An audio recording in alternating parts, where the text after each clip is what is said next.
O meu nome é Rafaela Paes Serras, sou médica especialista em cirurgia plástica e sejam muito bem-vindos ao nosso podcast Cirurgia da Alma. Há sempre a possibilidade de nós mudarmos. Aprende a deixar fluir.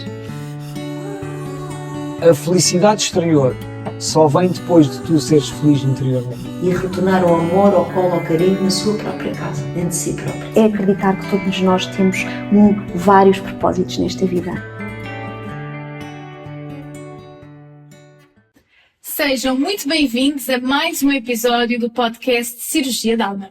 Hoje tenho comigo uma convidada muito especial, a doutora Sandra Marques, médica especialista em medicina interna e uma referência em medicina do sono, reconhecida pela Sociedade Europeia do Sono.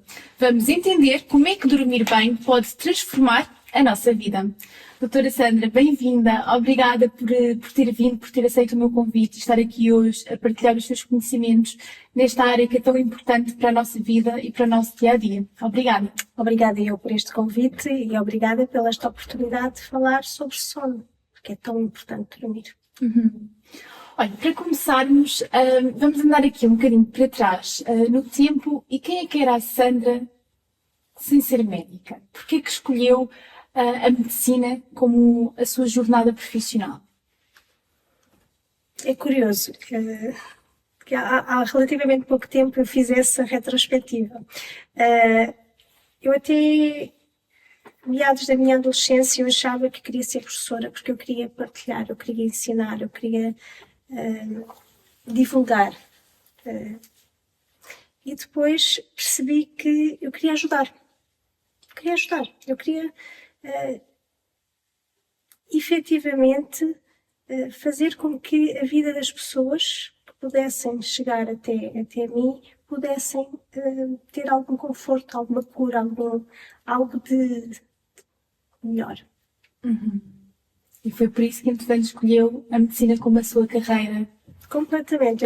Eu sinto-me, eu sou médica de corpo e alma. Costumo dizer que sou médica de corpo e alma, sou internista de corpo e alma. Eu não consegui, quando for para escolher a especialidade, eu não consegui escolher uma especialidade que fosse segmentada. Eu tinha que escolher uma especialidade generalista. E acabei por escolher medicina interna. Portanto, uma paixão, medicina interna. Sempre gostei da área do comportamento, sempre foi uma área que me desafiou muito. E obviamente, com o evoluir da prática clínica, acabei por ir parar ao sono. E que também tem muito a ver com comportamento, e faz aqui uma ponte entre a medicina interna e integrando o sono, e faz toda a diferença. Se pudesse escolher outra profissão sem ser a medicina, o que é que escolheria? Pergunta muito difícil. Porque nós temos muito aquela paixão pela cura do outro, não é? Então é uma questão difícil enquanto médicos responder. Eventualmente psicologia, mas ficava sempre um bocadinho ali aquém do gostinho final. Sim, ficava sempre a faltar alguma coisa, não é? Sim. Depois, quando se formou em medicina, especializou-se em medicina do sono. Porquê o sono? Porque o sono tem tudo, não é?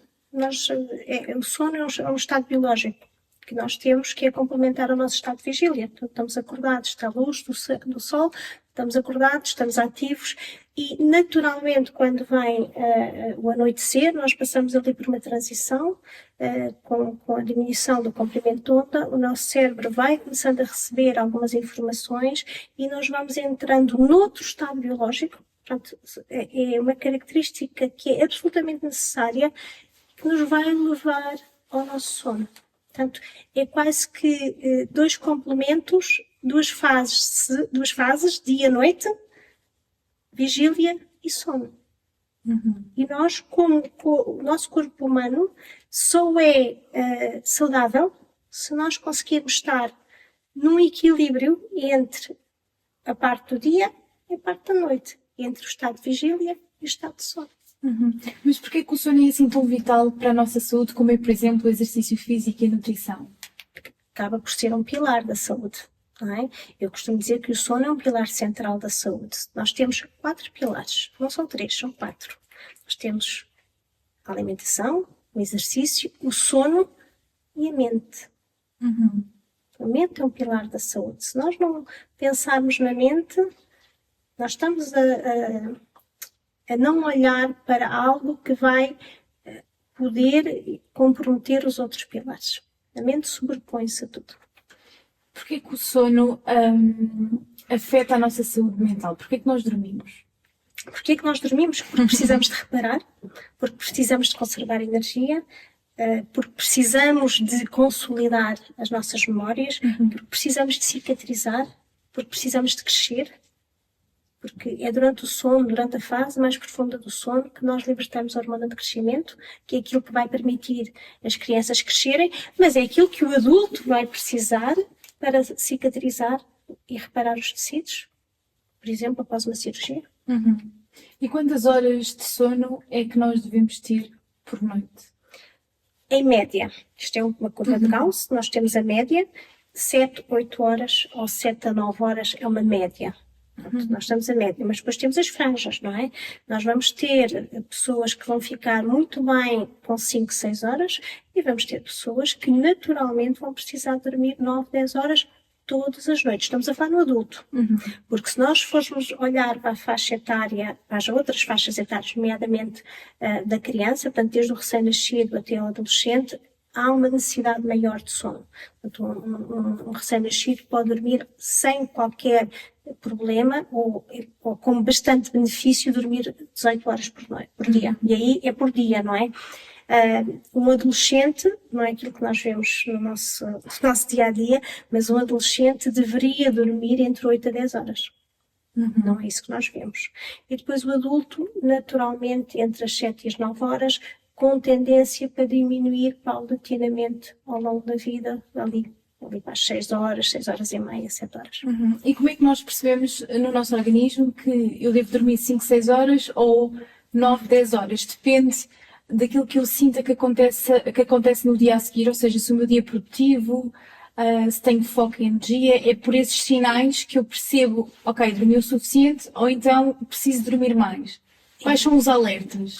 Tem tudo a ver com como nós nos sentimos quando acordamos e como nós nos comportamos no dia seguinte e as nossas capacidades. O número de horas que nós precisamos dormir é algo que é individual e nós temos que compreender isso e também temos que perceber que por vezes varia ao longo da nossa vida. Eu vou dar um exemplo e posso dar aqui o meu exemplo pessoal. Eu, em média, durmo 8 horas. Eu preciso das minhas 8 horas para estar bem. Mas, por exemplo, eu estiver de férias, com mais contacto com a natureza, com mais caminhadas, eu vou precisar só de 6. Se eu estiver a estudar, agora estou num processo de doutoramento, por exemplo, ou se estiver a estudar, ou quando fiz o exame para a especialidade de medicina do sono, eu precisava dormir 9, 10 horas por dia. Havia um desgaste, uma necessidade de consolidação da informação, da nossa memória, e eu sentia no meu corpo que eu precisava dormir um pouco mais de tempo, por exemplo. Ou seja, depende muito também do ambiente externo que nós temos.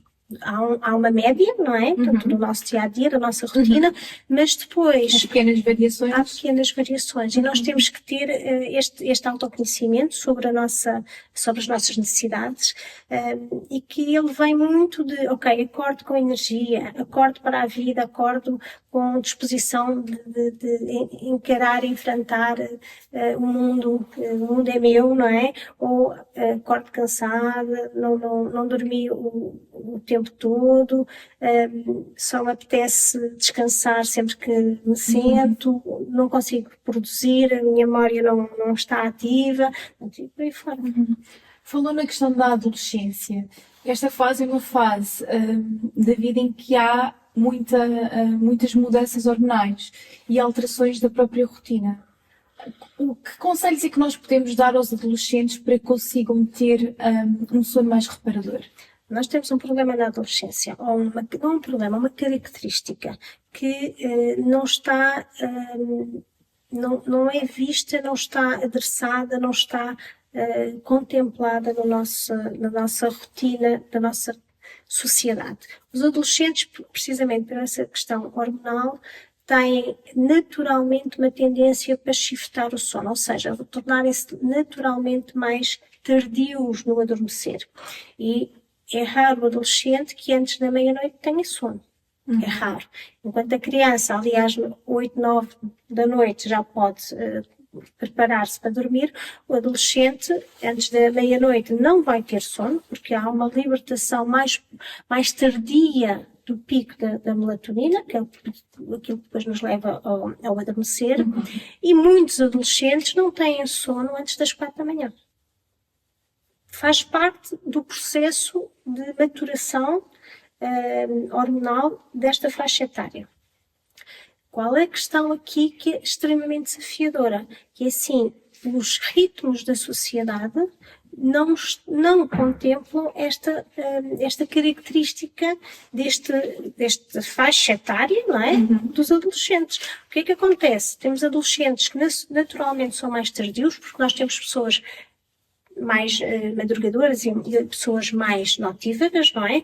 Mas os adolescentes tendem sempre a ser um bocadinho mais notívagos. Faz parte.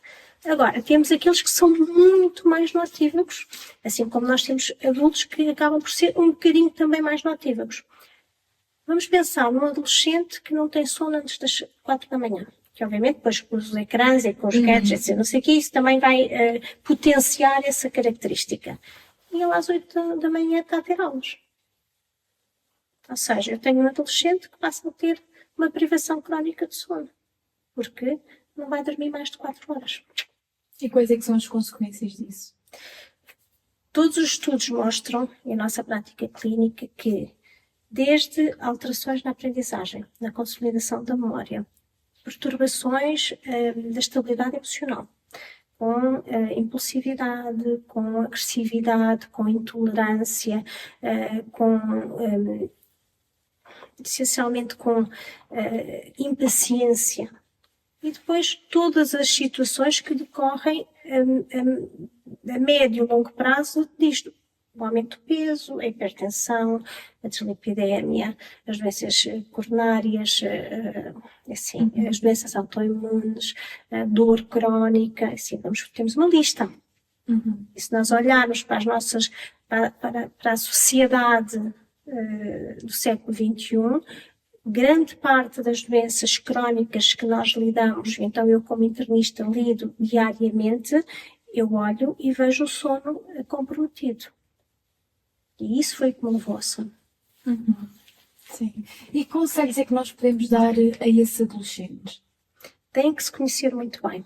Portanto, e têm que perceber que se efetivamente não têm sono antes das 3, 4 da manhã, 2, 3, 4 da manhã, vão ter que tentar sempre que possível, ou seja, porque eles se deitarem às 4 da manhã e acordarem ao meio-dia, está tudo certo.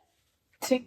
Não, o problema é assim, não é contínuo. A questão é o tempo, a rotina. A hora do dia. A hora do dia em que eles dormem. Portanto, qualquer pessoa que seja mais notívaga, se deitar mais tarde, mas se puder prolongar o sono pela manhã, está tudo certo. Dorme às 8 horas, dorme às 9 horas, dorme às 7 horas. Está certo. A questão aqui é quando a pessoa não consegue efetivamente adormecer mais cedo, mas tem que se levantar cedo.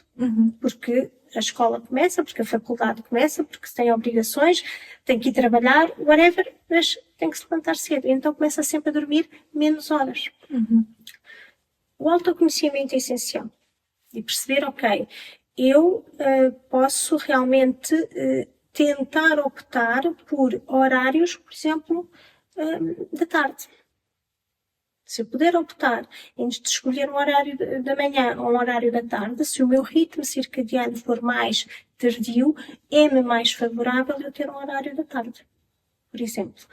Se tentar sempre que possível, e isso acontece habitualmente, depois compensar um bocadinho o sono ao fim de semana.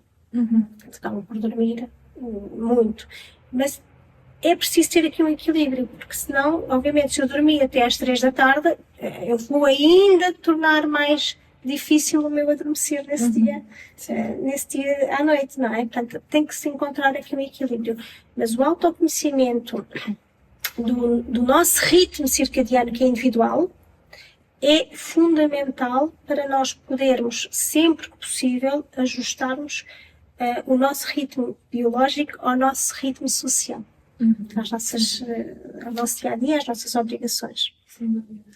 Em relação às crianças que estão numa fase de crescimento, de desenvolvimento, muitas vezes elas não se deitam à hora que é suposto e não dormem o número de horas suficiente.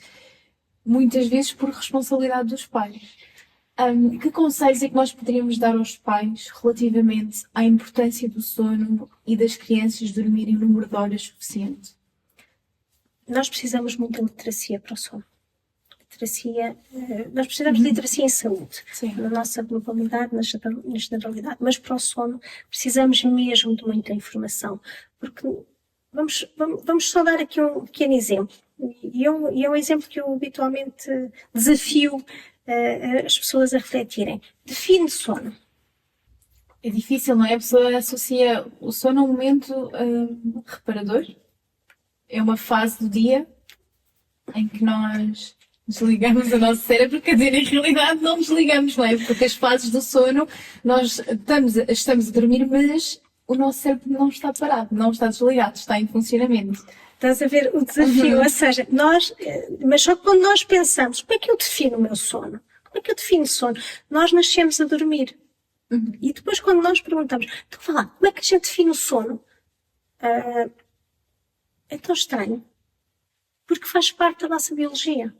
É um processo complementar, biologicamente complementar ao estado de vigília, em que vai-nos diminuir as nossas percepções externas, não anulá-las, porque nós não estamos em coma, não é? Mas vai-nos diminuir a entrada de informação externa e vai-nos permitir ter aqui um relaxamento corporal.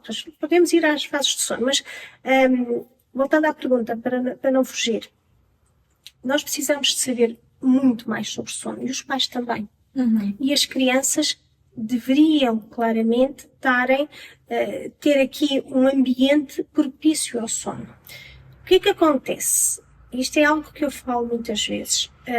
As crianças entre os 3 e os 5 anos, por exemplo, vamos começar por aí, têm necessidades de dormir em média entre 11 a 13 horas por dia. Por dia, nas 24 horas. Houve uma decisão política, aqui há uns anos atrás, em que definiu que a criança, a partir dos 3 anos, no momento em que passava da creche para o jardim de infância, deixava de precisar dormir a sesta. Sim.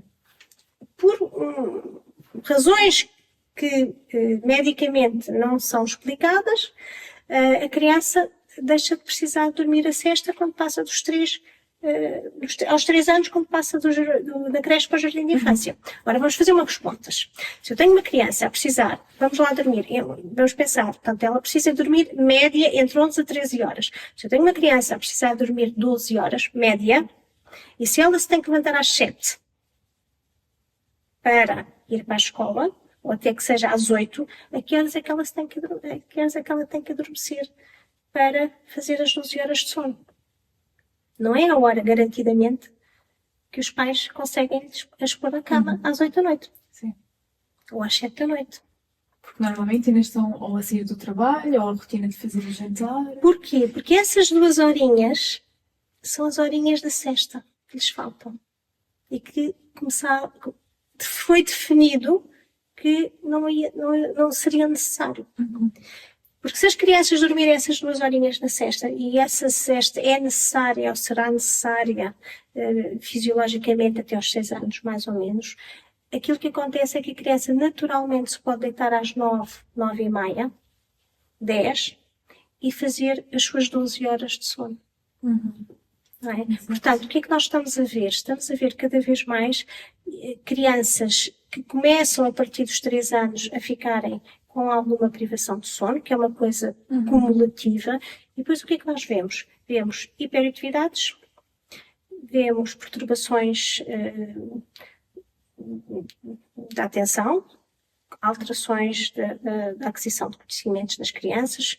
É preciso dormir para aprender.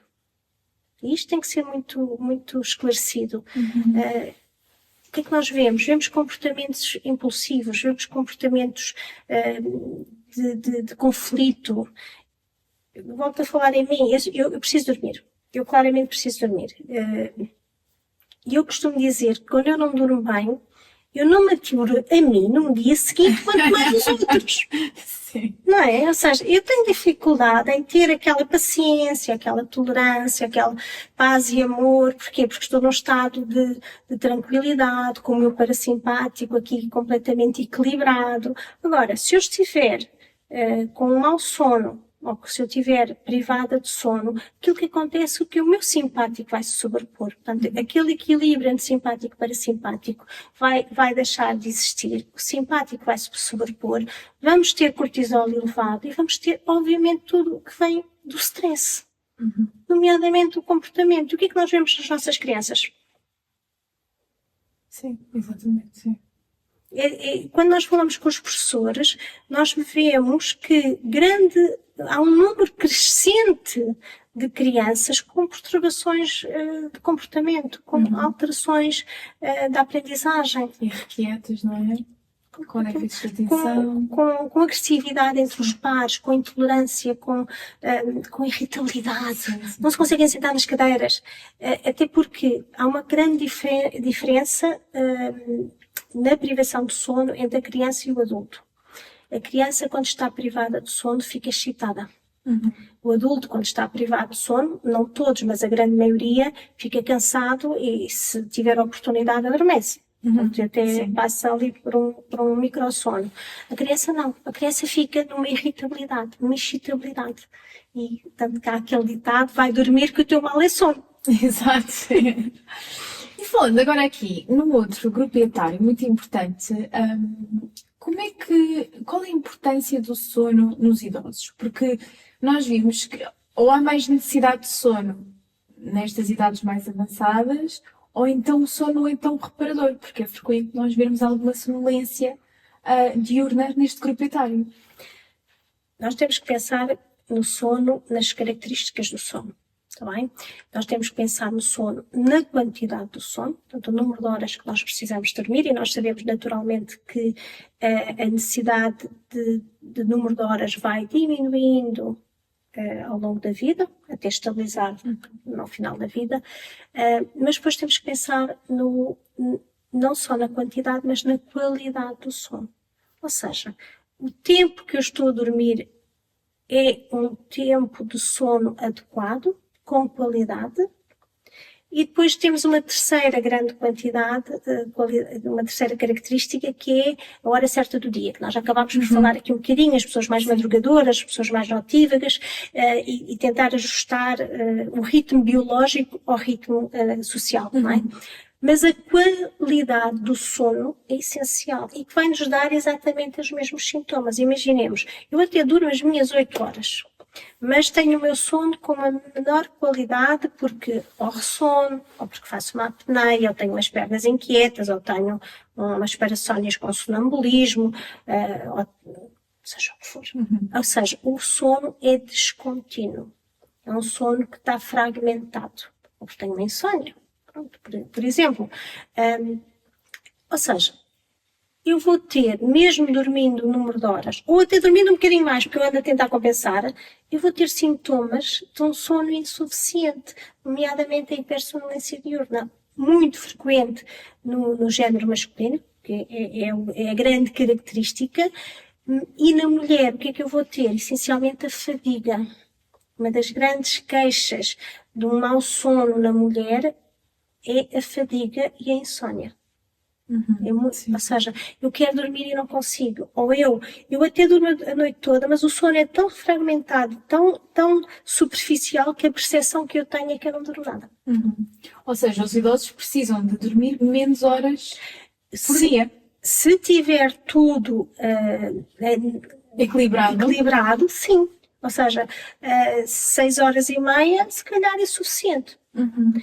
Exceto quando efetivamente alguma coisa se passa. Das duas, uma. Ou temos um sono de má qualidade e a pessoa acaba por tentar prolongar um bocadinho a quantidade do sono para compensar, ou temos uma doença interna, crónica, que exige uma reparação maior que é dada pelo nosso sono. E aí, tendencialmente, vamos dormir um pouco mais. Sim, como é que nós podemos combater a insónia e as dificuldades a dormir? Primeiro temos que fazer um diagnóstico de insónia, tá bem? E um diagnóstico de insónia não é dizer eu não consigo dormir. Portanto, por definição, a insónia é uma dificuldade em iniciar ou manter o sono. Mas eu tenho que saber se é uma verdadeira insónia. Porque, por exemplo, agora voltamos aqui ao ritmo circadiano. Eu tenho uma pessoa que antes das 4 da manhã não tem sono. Mas a vizinha do lado, o parceiro, à meia-noite está a dormir. E aquela pessoa, cujo ritmo circadiano é mais tardio, vai querer deitar-se à mesma hora. Então, obviamente, vai ficar ali a olhar para lá, à espera que o sono venha, que só vem às 4 da manhã. E vem à consulta a dizer que tem uma insónia. Mas que quando se deita às 4 da manhã não tem problema nenhum em dormir. Ou seja, nós temos que perceber se é uma verdadeira insónia, se é um ritmo circadiano. E voltamos aqui um bocadinho ao ritmo circadiano. Nós temos a população globalmente distribuída da seguinte maneira em termos de ritmo circadiano. Nós temos 60% da população adulta, estamos a falar de adultos, também, em que se deita entre as 11 e a meia-noite e vai se levantar entre as 7 e as 8 da manhã, e dar-nos boas 8 horas, vamos pôr aqui a média das 8 horas. E depois temos 15% da população que é madrugadora, ou seja, são aquelas pessoas que se deitam 8, 9, 9 e meia, 10 da noite, mas também se levantam às 5 da manhã, sem problema nenhum. E depois temos aquele grupo mais notívago, que também corresponde a 15% da população e que antes das 2, 3, 4 da manhã não tem sono. Mas, obviamente, que beneficiam em acordar ao meio-dia. 10, 11, 12, não é? Para fazer o horário que precisam. Se nós pensarmos este nosso ritmo circadiano em termos de comunidade, se nós pensarmos nas necessidades que nós temos em termos de proteção, nós vamos perceber que biologicamente nós estamos diferenciados em termos H24, em termos populacionais. Ou seja, conseguimos ter pessoas que acordam quando as outras vão dormir o dia todo. Curiosamente, a população mundial a trabalhar por turnos são 30%. Mas ninguém está a aplicar o cronotipo quando se fala em trabalhos por turnos. Claramente haverá pessoas que são muito mais aptas para fazer o turno da noite, porque são as mais notívagas, mas não as ponham a entrar ao bloco às 8 da manhã. Porque é muito mais complicado. Sim. Não é? Eu dou o meu exemplo, eu sou um early type. E quando eu digo um early type, eu sou um early type. Eu às 9, 9 e meia, 10 da noite estou cansada, estou com sono. Ponto. Mas às 5 da manhã estou ótima. Não me convidem a mim para jantar às 10 da noite. Porque é-me biologicamente disruptível. Eu já não estou a processar, nem mentalmente, nem o meu sistema digestivo processa, não vale a pena. Agora, convidem-me para às 4 e meia, 5 da manhã e fazer uma caminhada, eu estou lá. Mas eu não posso pedir isto a quem se deita às 4 da manhã. Sim. Não é? Isto é muito interessante no nosso contexto profissional, em urgências hospitalares, não é? Que eu sempre me interroguei porque é que havia pessoas que durante a noite estavam ótimas, estavam maravilhosas para atenderem pacientes e outras que já não estavam completamente bem para receber alguém. Tem a ver com o ritmo circadiano de cada um. E o que é necessário, efetivamente, é haver conhecimento sobre isto e começar a aplicar este conhecimento nas escalas, por exemplo, na distribuição dos descansos nas equipas, por exemplo. É absolutamente essencial. Eu escrevi agora um artigo de opinião sobre o sono nos profissionais de saúde, ou o sono dos profissionais de saúde, que é, obviamente, absolutamente crítico. Se nós quisermos estar bem, se nós queremos trabalhar bem em prol de quem nos procura, nós temos que estar bem. Sim. Nos pilares todos da saúde. Sim. E agora, voltando um bocadinho à insónia, vamos pensar. Eu tenho que saber o ritmo circadiano daquela pessoa, para eu saber se é uma insónia, porque a pessoa vem à consulta e diz: eu não consigo dormir. Eu deito-me à meia-noite, como toda a gente, porque a grande maioria das pessoas já está a dormir, a essa altura, não é? Eu deito-me à meia-noite, mas eu antes das 4 da manhã não durmo. Eu tenho uma insónia horrorosa. A gente pergunta: então e nas férias como é que é? E começamos a perceber qual é o ritmo. E no fim de semana? No fim de semana está tudo bem, eu deito-me às 4 da manhã. E custa-lhe a adormecer? Não. E depois eu quero dizer que acordo. Ao meio-dia, claro. Mas também há o inverso. Há aquela pessoa que é muito madrugadora e que se deita muito cedo e que depois acorda às 5 da manhã, como é óbvio, mas o vizinho do lado está a dormir até às 8, como é óbvio, e tem uma insónia. Porquê? Porque acorda e não consegue retomar o sono. Mas já dormiu às 8 horas. Portanto, nós temos que perceber se é verdadeiramente uma insónia ou é a percepção que a pessoa tem em relação à hora de dormir que deveria ter. Porque os vizinhos deitam-se, os parceiros deitam-se àquela hora.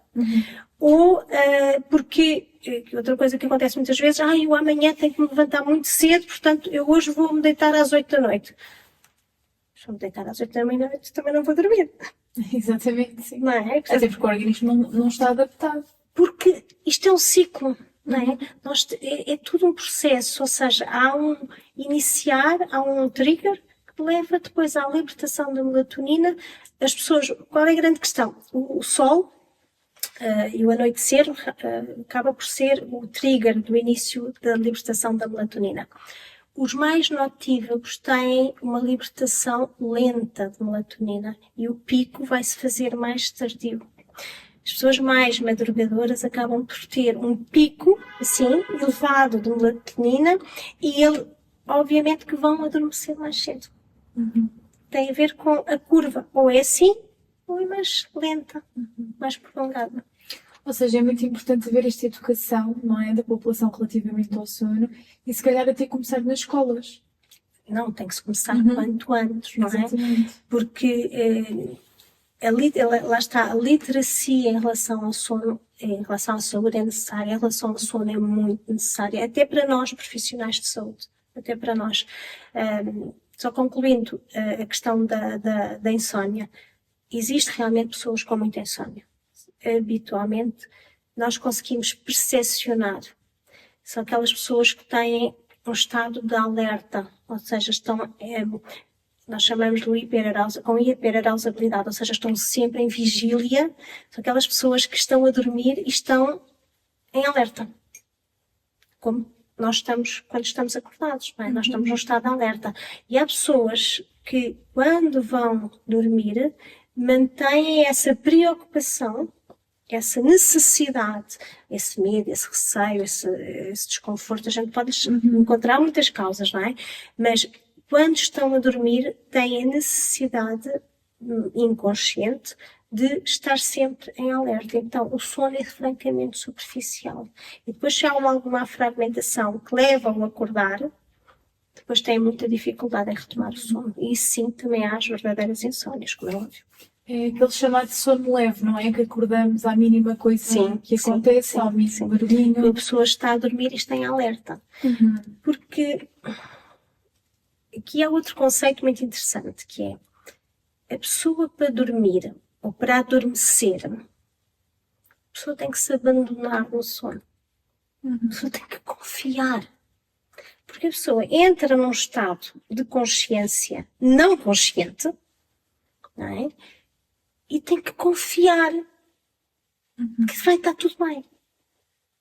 Porque a pessoa não controla. A pessoa não controla. A pessoa está a dormir, não controla se dorme de barriga para cima, ou se dorme para o lado direito ou para o lado esquerdo, ou se dorme de barriga para baixo. No momento em que a pessoa está a controlar a posição em que dorme, não está a dormir. Ou está num sono muito superficial. Portanto, o próprio adormecer e o próprio conceito do sono implica, pressupõe que a pessoa se entregue ao sono, que a pessoa se abandone no sono. E é esse abandono que vai permitir que a pessoa tenha um sono profundo. Quando a pessoa sente alguma insegurança, algum desconforto, alguma dor, a dor, como é óbvio, em que este abandono é difícil quando a pessoa tem medo, porque não se sente segura, não é? Portanto, pelo envolvimento que possa ter, o sono vai ser sempre superficial. E vai ser sempre fragmentado. E vai ser sempre com este desequilíbrio entre o simpático e o parasimpático. O que é que vai prevalecer? O estado de alerta. Exato. Simpático, cortisol, histamina, e vamos por aí fora.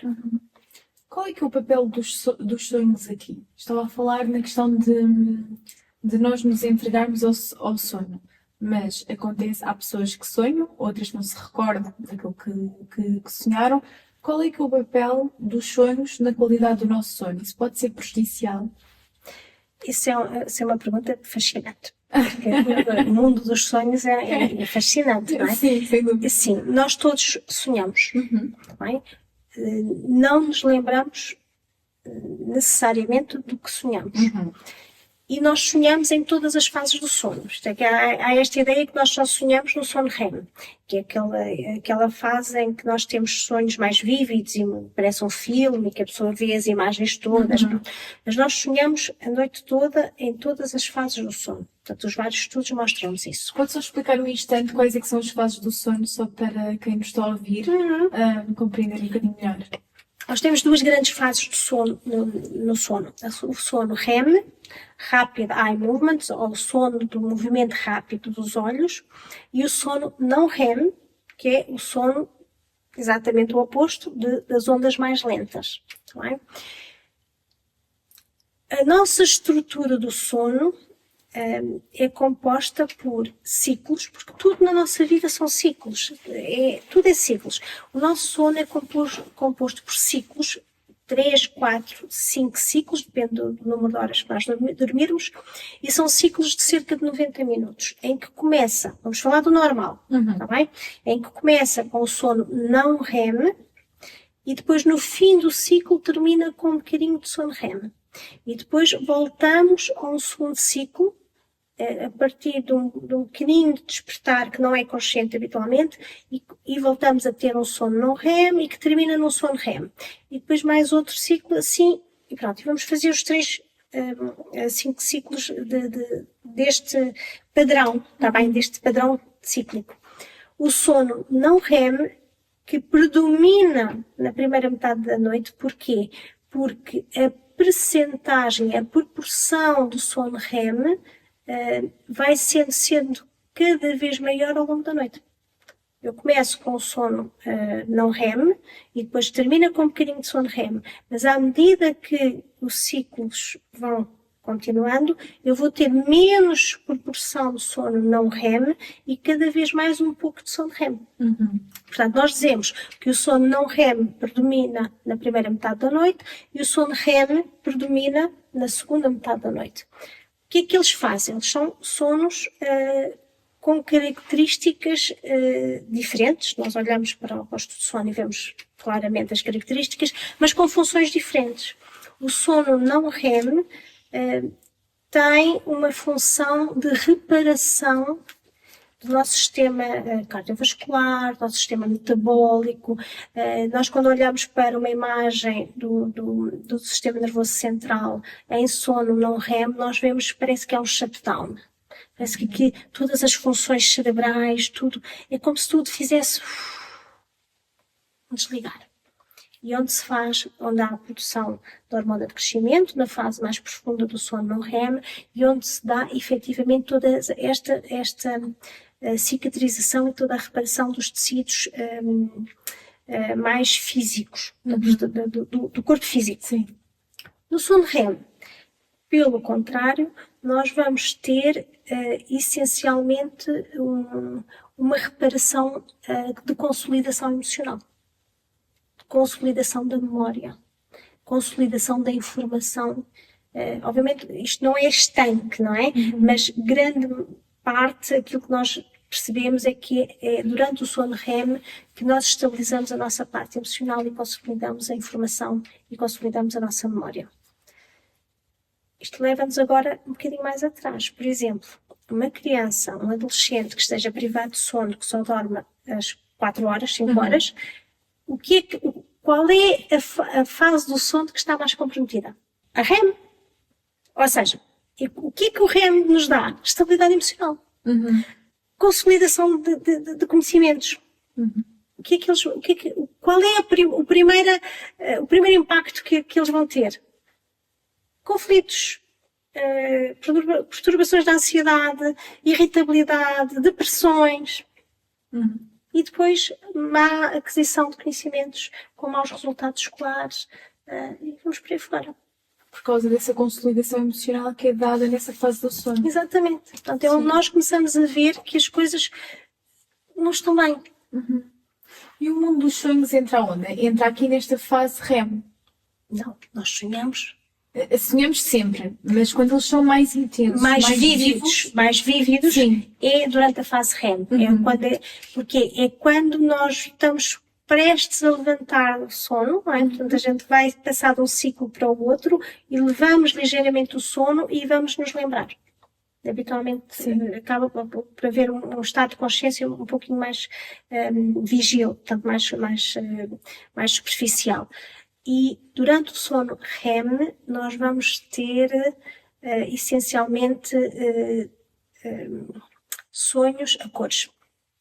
Sonhos muito vívidos, parecem filmes. Parece que estamos lá dentro da situação. Sim. Mas porquê que sonhamos? Isso leva-nos a uma questão muito interessante. Nós temos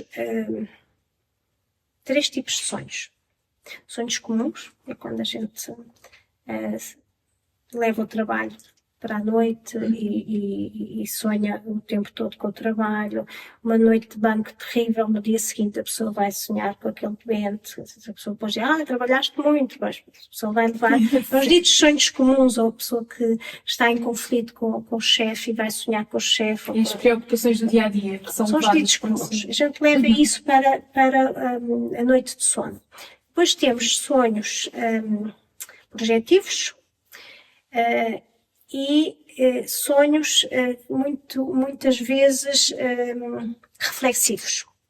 Sonhos reflexivos habitualmente são a preto e branco. E eu às vezes quando pergunto às pessoas, olha, mas sonha a cores ou sonha a preto e branco? E as pessoas ficam assim a pensar, não sei, nunca pensei nisso. Ou, não, é a cores. Mas há quem diga, não, é a preto e branco. Eu acho que nunca sonhei a preto e branco. Deve ter sonhado, não é? Isso acontece a toda a gente, mas agora, eu por acaso sonho muito, eu acho que quase todas as noites eu sonho e consigo me lembrar mais ou menos do que eu sonhei, mas eu não me lembro de ter algum sonho a preto e branco. Mas há sonhos a preto e branco, são sonhos mais reflexivos. Mas todos temos. Todos temos pessoas de forma mais marcada ou que se lembram mais marcado do que outras. Os sonhos mais reflexivos são situações que nos remontam ao passado. Portanto, é como se nós estivéssemos a reviver alguma situação do passado. Os sonhos projetivos têm muito a ver com... é como se nós estivéssemos dentro do sonho, numa atividade que acontece, por exemplo, quando nós estamos deslocados.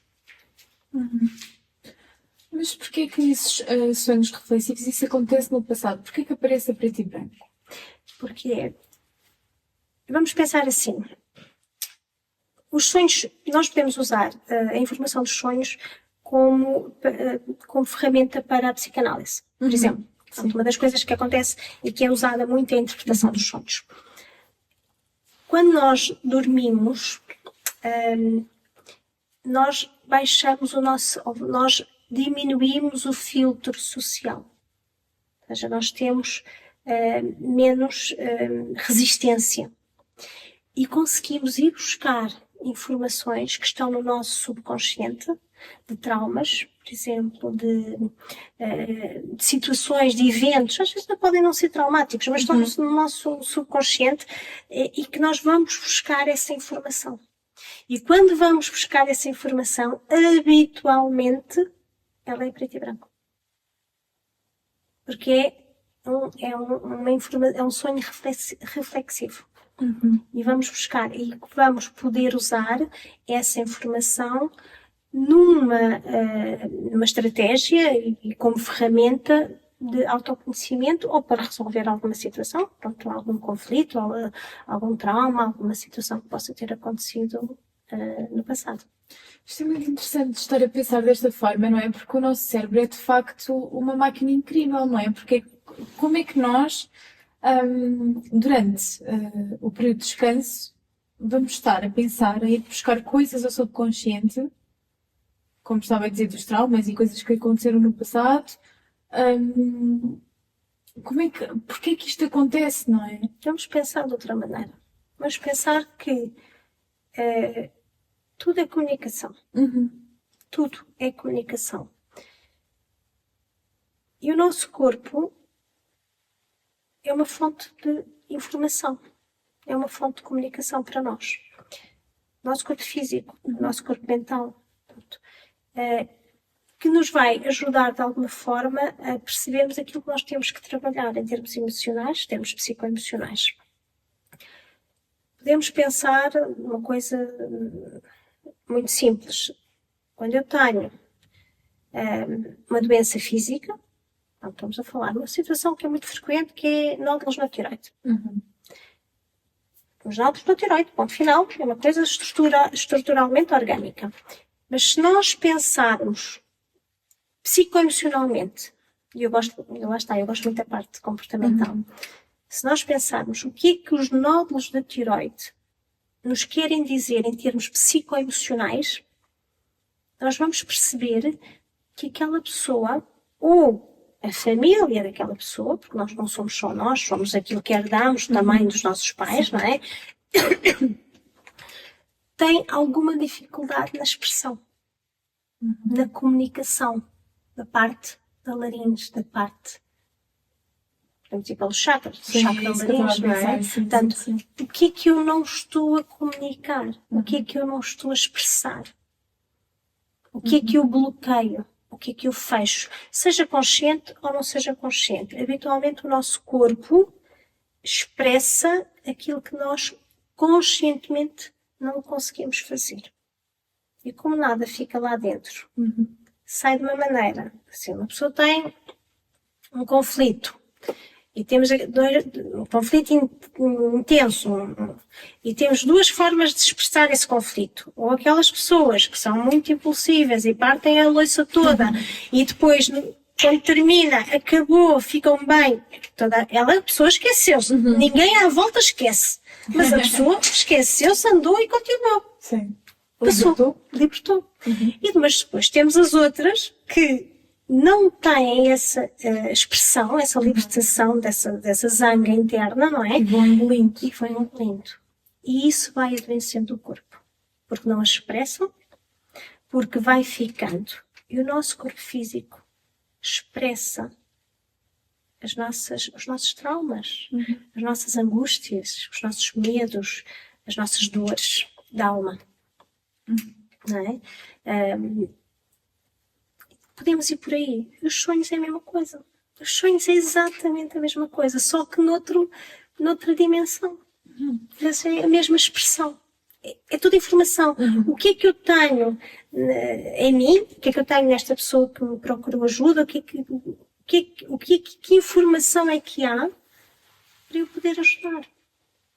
É tudo informação. Ou seja, o corpo está sempre a comunicar connosco, não é? Sim. Nós muitas vezes é que não estamos Despertos. Despertos para isso. E mais uma vez é o poder da relação entre corpo, mente e espírito, não é? Porque está tudo interligado no nosso corpo. E, portanto, se há um desequilíbrio em termos emocionais, mais cedo ou mais tarde há um desequilíbrio em termos físicos. Sem dúvida, não há como.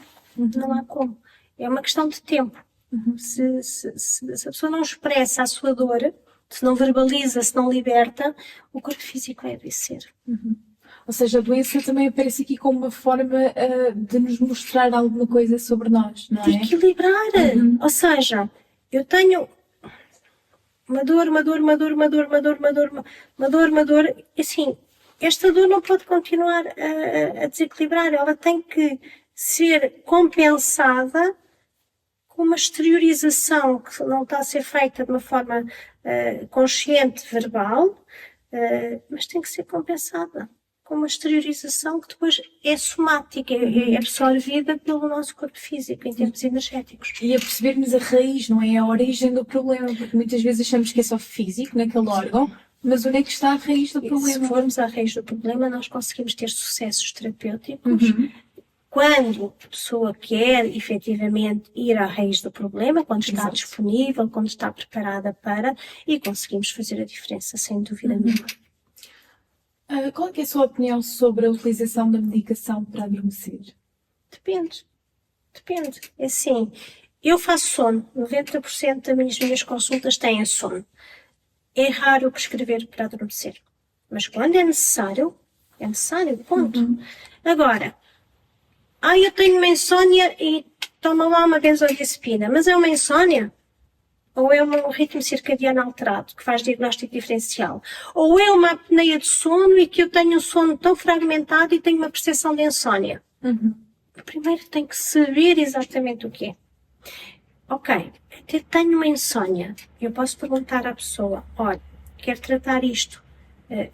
Se for uma insónia muito grave, não há como. Estas coisas é assim, quando tem que ser, tem que ser. Agora, a pessoa tem uma insónia há 20 anos. E diz-me assim, eu prefiro outras abordagens. Uma boa acupuntura, uma osteopatia, uma massagem terapêutica, uns óleos essenciais, tudo ajuda. Uma meditação? Uma meditação. Ou nem que seja colocarmos sons de relaxamento ou Ondas binaurais, por exemplo. É outra coisa que faz diferença, mas é preciso saber fazê-la. Há outras opções para mudar o estado de alerta da nossa mente. Diminuir a luz do quarto, não ter televisão nem gadgets à noite, ter uma música ambiente, não comer uma refeição pesada antes de dormir, porque obviamente o sistema digestivo não vai ser favorável ao bom sono. Ter uma atividade física de relaxamento à noite, como um yoga, por exemplo, um body balance ou uns alongamentos. Fazer uma meditação com respiração, pode ser um mindfulness, mas pode ser um emotional freedom technique, pode ser um pranayama. Aquilo que for certo para aquela pessoa. Aquilo com o qual a pessoa se identificar. Porque uma coisa é boa para uma, outra coisa é boa para outra. Sim.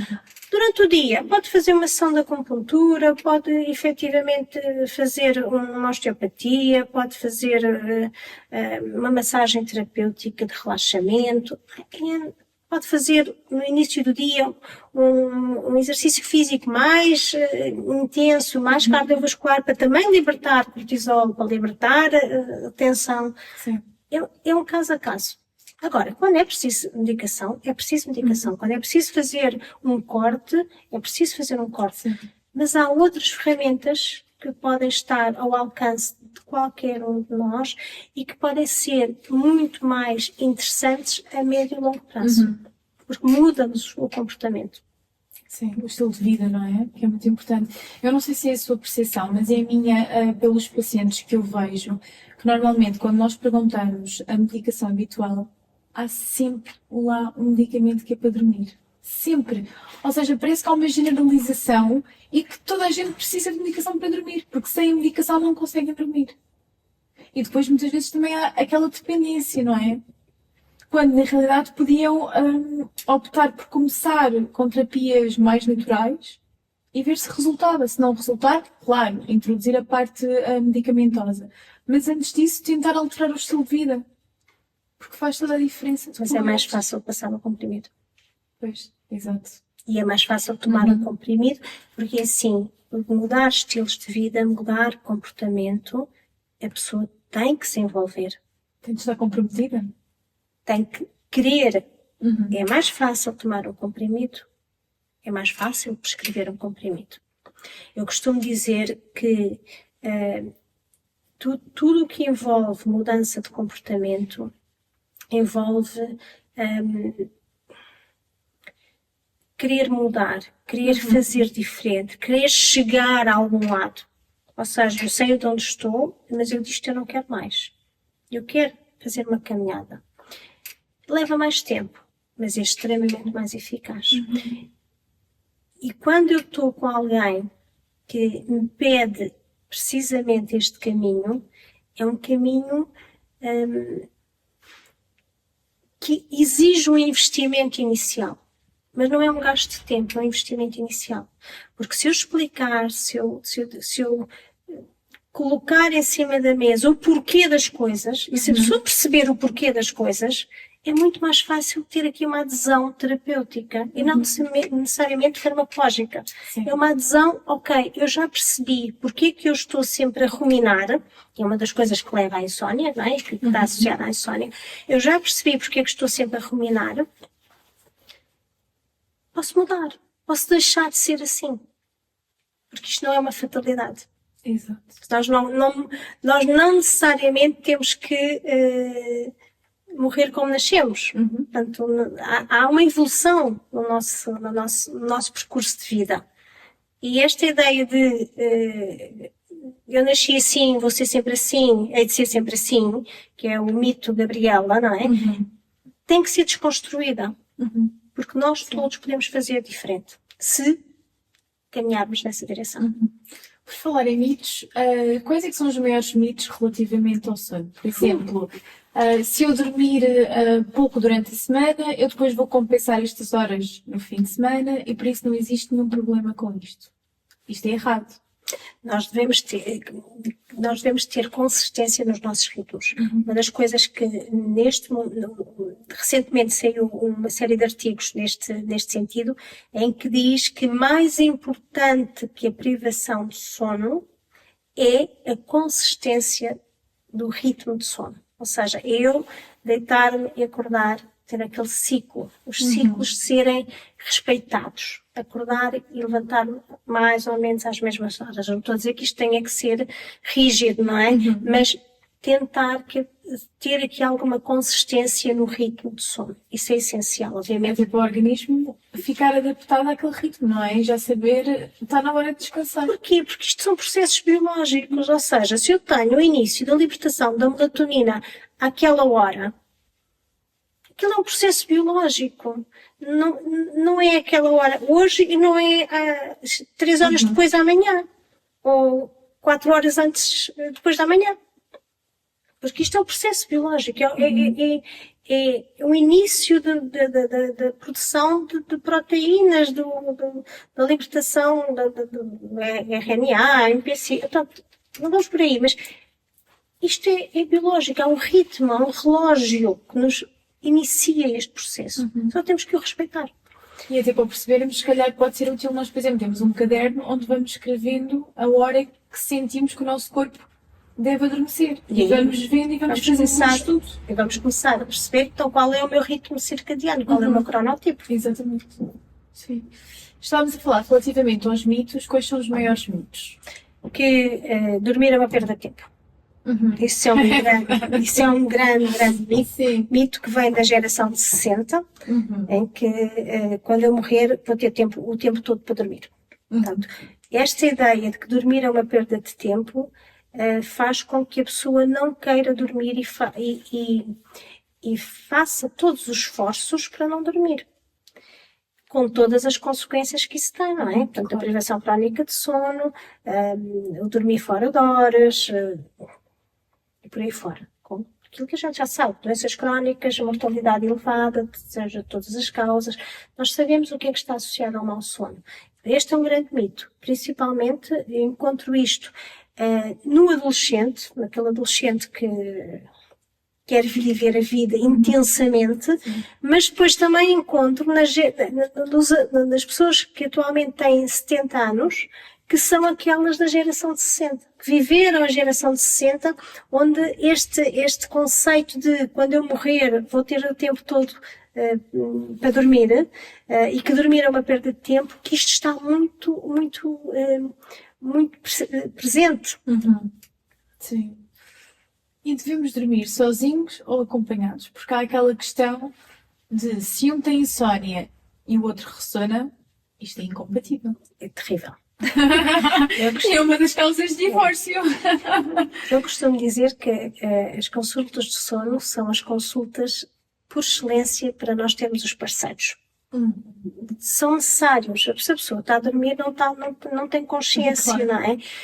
E é extremamente importante nós termos quem está ao lado, quem dorme ao lado, porque nos vai ajudar imenso. Eu costumo dizer que quando eu corrijo uma apneia de sono, quando se faz o controle de uma apneia de sono, eu vou ajudar duas pessoas. Eu ajudo o próprio e ajudo quem dorme ao lado. Sistematicamente. E há casos muito caricatos em relação a isso. Eu, por exemplo, lembro, porque isso foi uma situação extremamente caricata, eu vi um doente jovem, 30 e qualquer coisa, 38, 39, com uma apneia de sono. Terrível, grave, daquelas graves, e com uma roncopatia que acordava ao vizinho de cima. Aquelas, porque o ronco é um estado físico, ou seja, é a passagem do ar por um sítio estreito que faz vibrar os tecidos. Há uma vibração maior, faz um som maior, há uma vibração mais baixa e faz um som mais baixo, mas não deixa de ser fisicamente a passagem do ar por um canal estreito, as vias aéreas, que fazem vibrar os tecidos. Pronto. Eu ventilei esse senhor, porque não tinha outra hipótese que não colocar ventilação não invasiva, e eu costumo fazer sempre isto, ou seja, eu coloco o ventilador hoje e vejo o doente uma semana depois, para corrigir seja o que for, porque se nós conseguirmos controlar a ventilação nos primeiros 15 dias, é sucesso terapêutico. Porque há muita coisa que a máscara tem que ser corrigida, há fugas, pode não ser a máscara certa, whatever. Pronto, há uma série de pormenores técnicos que nós devemos investir, lá está, investir nos primeiros 15 dias. Eu coloquei o ventilador naquele senhor e na semana seguinte veio a mulher com ele, porque me queria conhecer para saber quem lhe tinha salvado a vida e o casamento. Tal era o desespero. Porque já não é só a vida da pessoa doente e que tem a perturbação do sono, é também do companheiro. Claro, a mesma coisa. Nós às vezes esquecemos muitas vezes dos barulhos externos. Mas aquelas pessoas que vivem viradas para a autoestrada, viradas para a segunda circular, em que estão sempre os carros a passar, ou o caminhão do lixo, também não têm um sono necessariamente tranquilo. Porque o ruído externo, seja do parceiro do lado, seja de um pouquinho mais longe, mas vai perturbar também o sono. Nós devemos dormir num ambiente calmo e silencioso e realmente com luz baixa. Ou seja, as pessoas que dormem com esses ambientes, se calhar o ideal até seria dormirem mais horas para conseguirem ter um sono mais Vão reparador. dormir sempre com o sono fragmentado, ou seja, é verdade isso, mas vamos pensar assim, prolongando o sono é o que acontece naturalmente, mas a qualidade vai continuar a estar comprometida. E nós temos que olhar para o sono nestas características, quantidade, qualidade, hora certa do dia, para cada pessoa. Sim. E as tecnologias, sim ou não, antes de dormir? Há alguma forma de nós utilizarmos os dispositivos sem interferir com a qualidade do nosso sono? Dificilmente. Mesmo aqueles dispositivos que têm a possibilidade de nós desligarmos a onda azul, portanto, o comprimento de onda dos 470 nanómetros. Dificilmente, porque os estudos mostram que até com a luz mais vermelha, e o sono é comprometido. Obviamente que a luz azul é muitíssimo mais marcante, mas a luz vermelha também é comprometida, portanto, dificilmente isso será uma boa opção para quem quer ter um bom sono. Obviamente que nós temos pessoas que usam e que adormecem e que dormem bem, mas temos muitas que não. E é preciso ter esta consciência. O que é certo para uma pessoa não é certo para a outra. O que pode ser, o que pode não me prejudicar a mim, ou pelo menos eu ter essa percepção de que não me prejudica, não quer dizer que não vai prejudicar o segundo lado. Nós somos únicos. Não é? E quanto tempo antes é que nós devemos parar de utilizar esses dispositivos? Pelo menos 1 hora, 1h30. Pelo menos. Pelo menos. Nós devemos desligar, até para desligar a cabeça do trabalho, nós devemos desligar pelo menos 1h30. E não estamos só a falar dos telemóveis ou dos iPads, também estamos a falar das televisões.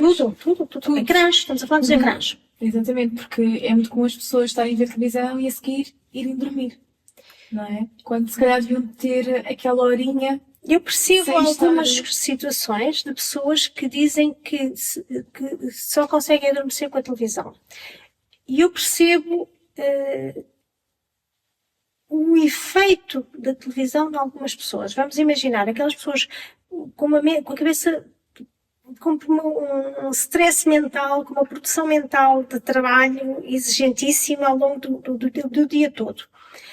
E que chegam a casa e, para não pensarem, põem-se a ver televisão. Ou seja, acaba por funcionar como um desligar da ruminação e do processo mental. Sim. O que é que acontece muitas vezes é que podem depois acordar à meia da noite por causa de toda desta questão da radiação, mas usam a televisão quase como uma meditação, porque entram em modo contemplação. Em vez de estarem a seguir, põem lá uma coisa interessante e ficam hipnotizadas, literalmente, em modo de contemplação, enquanto o cérebro vai fazendo shutdown das outras preocupações todas que tem. Exato. Ou seja, é um distrativo mental. Não quer dizer que seja saudável. Há outras formas mais saudáveis de resolver isto. Mas é uma estratégia que encontraram e que muitas vezes vão perpetuar ao longo do tempo. Mas não é a mais saudável, efetivamente. E as luzes de presença nas crianças? Não, é um não redondo.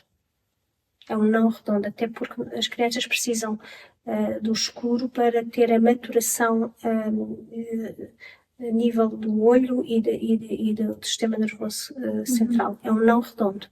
Ou seja, aquelas crianças que Não. têm medo do escuro. Isso é outra história. Vamos ver outras coisas. Uma coisa é eu pôr a luz de presença porque o pai ou a mãe precisam da luz de presença porque assim se acordarem vão ver a criança. Quando vamos falar do medo do dormir já é outra coisa. Temos que perceber porque que a criança tem medo de dormir, ou porque que está insegura. Isso leva-nos a outras coisas. Mas isso não pode ser medo do próprio escuro, que é muito comum na infância. E porquê que tem medo do escuro? Temos que ir aí. Quem é que tinha medo do escuro? Pai, mãe? Ou seja, porque já há aqui uma tendência então familiar. O que é que a criança ouve? Está a dormir ou está a tentar dormir e ouve os ruídos fora? O que é que ela ouve? O que é que ela percepciona? Porquê que ela tem medo? Nós, mais uma vez, temos que ir à causa das coisas. Porquê? Custa, leva mais tempo, é mais desafiador. Agora temos que ir perceber porquê que essa criança tem medo. De que é que ela tem medo? Mas é um medo muito comum, ora. É um medo que nós encontramos com bastante frequência. Mas temos que saber porquê. Temos que ir questionar, temos que ir investigar, temos que perceber.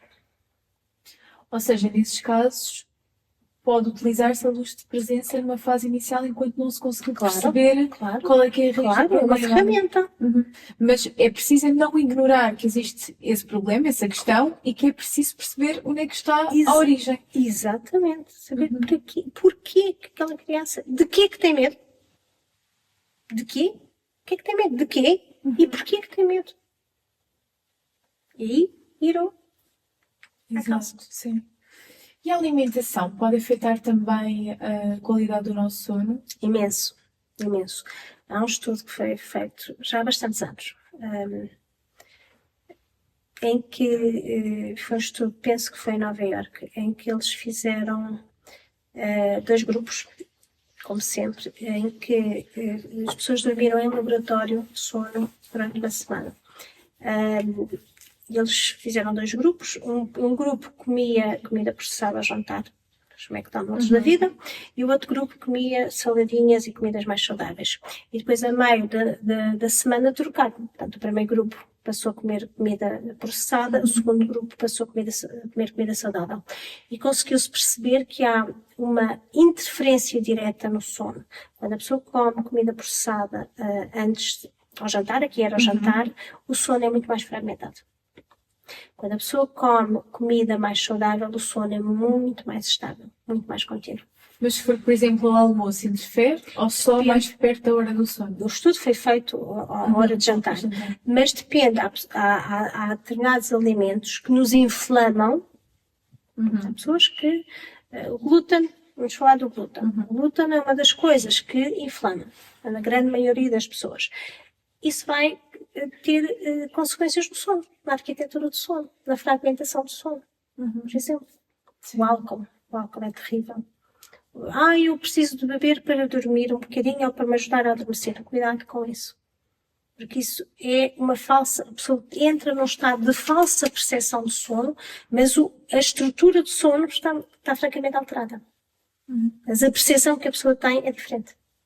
Ou seja, é importante nós termos consciência da globalidade, não é? Do nosso estilo de vida por completo, porque acaba por tudo estar a interferir no nosso sono. Mesma coisa o exercício. Se eu fizer exercício de alta intensidade, ele não deve ser próximo da hora de dormir. Por exemplo, porquê?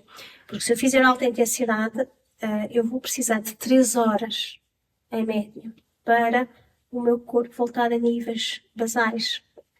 E se eu vou fazer exercício às 9 da noite, vemos imensas crianças a fazerem futebol às 9 da noite, por exemplo, ou a fazerem basquete, assim, obviamente, ainda por cima aqueles adolescentes, eles não vão ter sono antes da 1 da manhã. Porque vou precisar de 3 horas para fazer um shutdown, para fazer fisiologicamente, o próprio organismo entrar num metabolismo mais basal. Porque está no estado de alerta, não é? É um estado de cortisol, portanto, liberta uma série de hormonas, não é? Da intensidade do exercício, do desporto em si, que obviamente depois vai prejudicar o sono. Não vai alterar a estrutura do sono.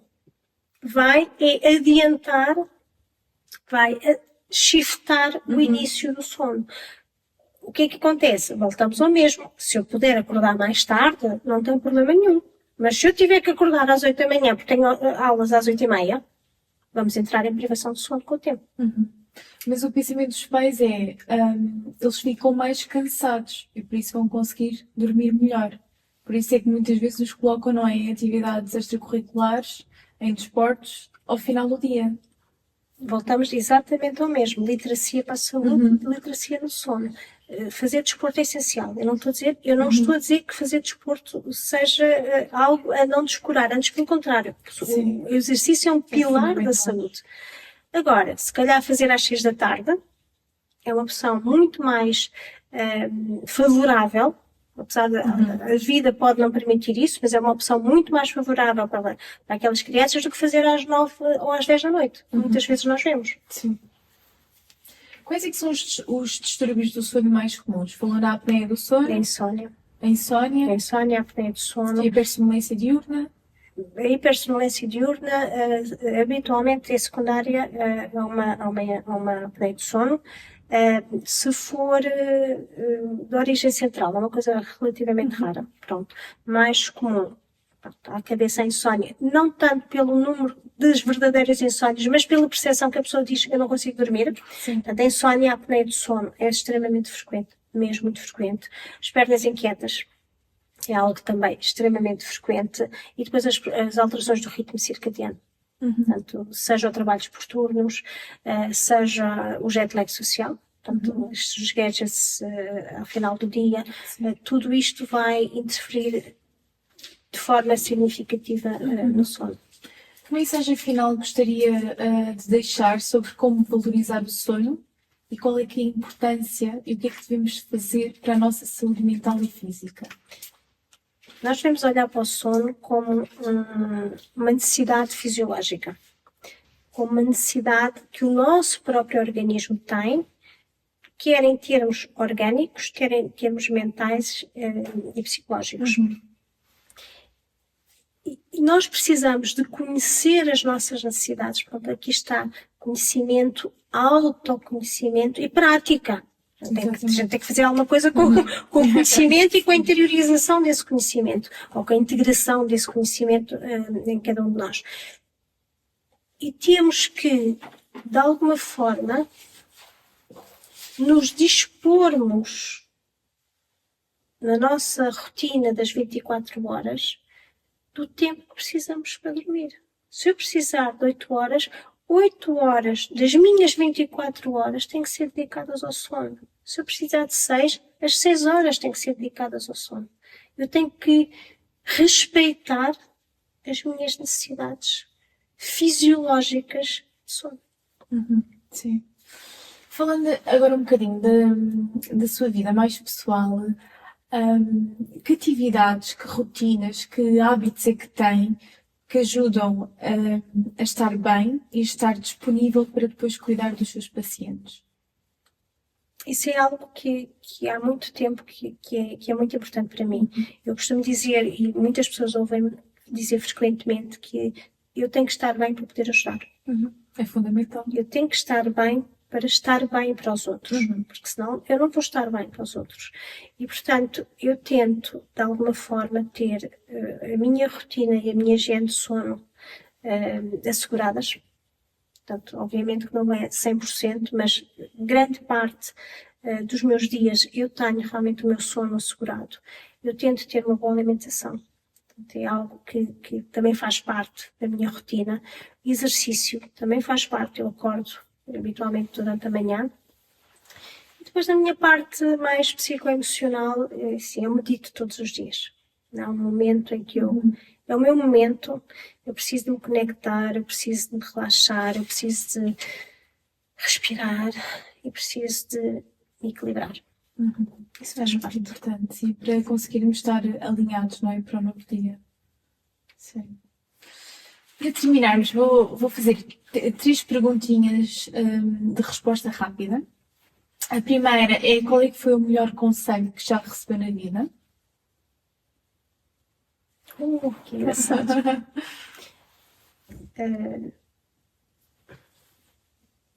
Não há nenhum homem que mereça o choro de uma mulher. É verdade. A segunda pergunta: o que é que diria a alguém que quer mudar de vida ou seguir um sonho, mas que é impedido pelo medo? Tenho que perceber porquê. Vamos sempre à causa. Porquê é que eu tenho medo? O que é que me impede? Sim. O que é que me condiciona? O que é que me limita? O que é que me dificulta? Só tenho que entrar para dentro. E trabalhar nisso, não é? Sim. Última pergunta: se pudesse voltar 10 anos atrás, o que é que diria a si próprio? Acredita que vais conseguir. Olha, muito obrigada, doutora Sandra. Foi mesmo um privilégio recebê-la aqui. Ouvir todo o seu conhecimento, todas as suas dicas valiosas sobre a importância do sono. E tenho a certeza que todos nós hoje vamos dormir com uma nova perspectiva sobre a saúde. Obrigada. Obrigada, Ian, pela oportunidade. Obrigada. Obrigada a vocês também que nos acompanham desse lado. Cuidar do sono é também cuidarmos de nós mesmos. E não subestimem o poder de uma boa noite de sono, porque é a base para dias mais felizes, saudáveis e produtivos. Voltamos para a semana com um novo episódio e um novo convidado. Até já!